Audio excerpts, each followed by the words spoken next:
Welcome back, everybody, to the Cirque Show 24/7. This is Season 5, Episode 2 of ABC's Once Upon a Time, entitled The Price. So, let's get right into it.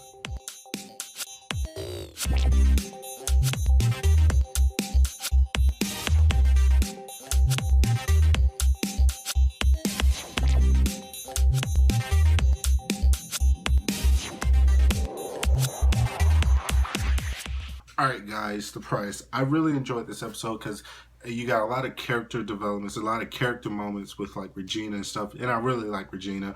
So it was good just that she had those character moments in this episode that really shows like what her character is going to be going through throughout this season of Once Upon a Time. So in in Storybrooke, we come to find out that okay, now that Emma is now the Dark One, we have this new curse. We need to try to figure out how we're going to break this curse and stuff, and the only way to do that is we need a savior. So naturally, I guess it falls upon Regina has to be the savior, but at the same time no one believes that she can actually fill that void that Emma once had of being the savior, because she has a lot that to live up to, because Emma's been the savior for like the past 4 seasons, and Regina's always kind of been on the opposite end of that spectrum. So having Regina now have to step up and become the savior, it puts a lot of pressure on her,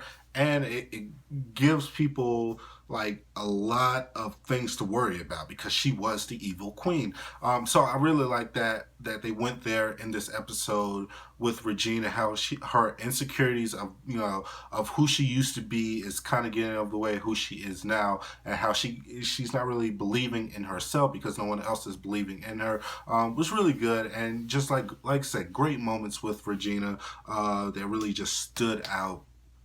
Now, when we get into like the fairy tale land, when we get into Camelot, they kind of throw like Emma and Regina and everybody like a welcoming party, because basically they've known for a long time that the savior was going to be here to kind of help out and help Camelot out. So King Arthur tells Regina and Emma and all of them like where Merlin has been. He's been stuck in this tree, and it's up to the savior to kind of release Merlin from this tree so they can kind of put back the whole the sword, so they can basically put back the sword together and stuff like that. So doing that, they have to kind of lie about the whole situation, about who's actually the savior, because we all know Emma's the savior, but at the same time Emma's now the Dark One, so they can't reveal the fact that Emma is the Dark One. So now that they have to kind of make this lie and tell people that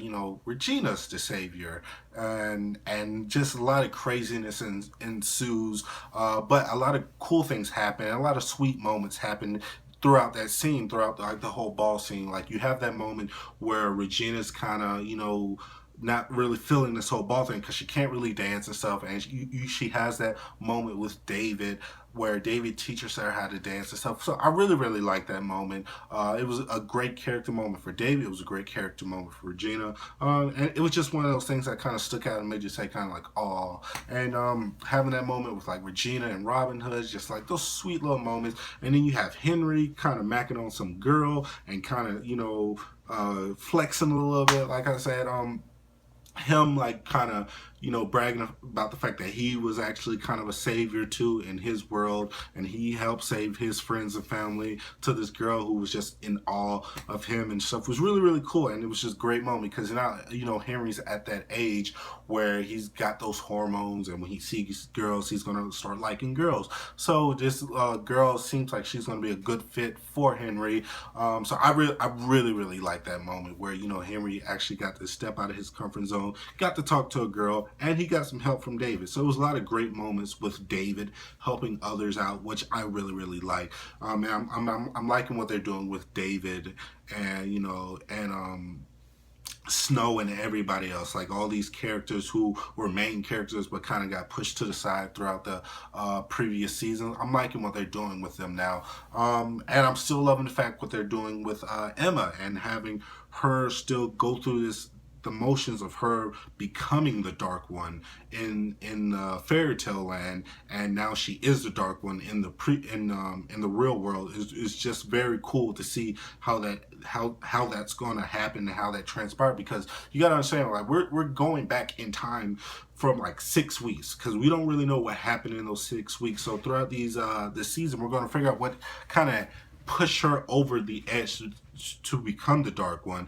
And you still have those great moments with her and Rumple, like in the background as her conscience, telling her what to do, and what's right, and how, you know, Emma's now she's getting a little feel of her dark powers and the dark magic, because she had to help Robin out to survive. Because once again, throughout the season, Robin is just, he's there to just be bullied and picked on and stuff like that. He's always in trouble for some reason, and it's kind of getting on my nerves. Like, why is he always in trouble, and why is he always needs to be saved? He's supposed to be Robin Hood. He's supposed to be good at doing stuff, but don't think he's been good at it. It's just getting captured and getting saved by other people. So hopefully they kind of deviate from that a little bit and just leave that part of him, because it's kind of annoying that he's always in trouble. Like, we're in season 5 and he's still getting in trouble the first 2 episodes in this season. So it's crazy. But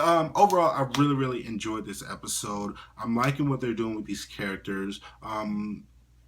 With Hook, I'm liking what they're doing with Hook, because he's still struggling with the fact that, you know, Emma's the Dark One, and he wants Emma to become who she was and who he fell in love with, and he's teetering on the fact that of what to do, and is he going too far trying to get her back and stuff. So I'm liking what they're doing with Hook and Emma. And Emma's storyline is very interesting. Like I said in the previous episode, I'm liking Emma this season a lot more than I liked her in the past season, because I felt like she was just getting too stale and stuff like that. But this season, it looks like she's got a lot to offer and stuff like that. And we do find out that she has the sword of Excalibur in her house.